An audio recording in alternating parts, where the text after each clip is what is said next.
C'est quoi la caméra? Ok. Oui, c'est film également. Ouais. Ok, voilà. Sec José, bonjour. Bonjour. Vous êtes le secrétaire général exécutif adjoint de l'entente provinciale de football de Kinshasa. Il y a un bruit qui court, comme quoi le FC Renaissance du Congo, après avoir aligné Bedim Benza, peut se faire retrancher des points en rapport avec cet alignement. Nous avons essayé de nous informer auprès du FC Renaissance. On nous a dit ce qu'on nous a dit. On est venu auprès de vous, l'entente provinciale de football de Kinshasa, qui gérait justement cette équipe de Renaissance. Dites-nous, qu'est-ce qu'il en est exactement? Bon, vous pouvez vous tranquilliser parce que à ce stade, l'entente provinciale de football de Kinshasa n'a enregistré aucune plainte, je précise bien, contre le Football Club Renaissance à propos de ce que vous venez de déclarer tout à l'heure. Donc nous n'avons aucune réclamation à ce sujet et ni par rapport à d'autres faits. Donc nous sommes tout à fait à l'aise de vous répondre quant à cela. Est-ce que, en rapport avec les documents réglementaires que l'FC Renaissance du Congo vous a remis par rapport à ces joueurs, il n'y a pas de problème, tout est OK?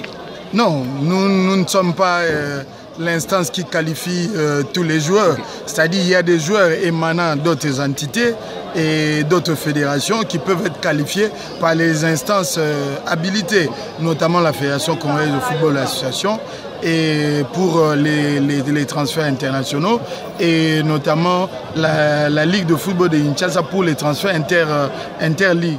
Donc au niveau des ententes urbaines également, nous avons des ententes qui qualifient les joueurs qui viennent de là et qui vont prester pour l'intérêt des clubs de l'entente provinciale de football de Kinshasa.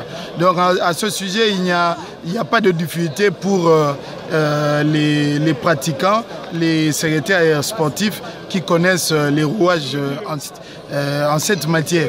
Donc à ce stade, nous, l'entente provinciale de football de Kinshasa, nous n'avons été que bénéficiaires de ce joueur par l'entremise du Football Club Renaissance. Donc nous n'avons rien à nous plaindre à ce sujet et surtout qu'il n'y a aucune plainte formelle à ce stade. D'accord. En rapport avec justement le déroulement du championnat, monsieur le secrétaire, il reste, on va dire, quelques journées, maximum 4 journées si on peut le dire comme ça. Les déroulements, pour l'instant, il n'y a pas trop de problème et que vous pouvez rassurer au public qui vous suit en ce moment que ce championnat se terminera sans encombre. En tout cas, nous sommes au 18 avril et nous comptons terminer notre championnat dans 3 semaines. Et jusque-là, nous nous battons tant bien que mal pour amener cette compétition à bon port.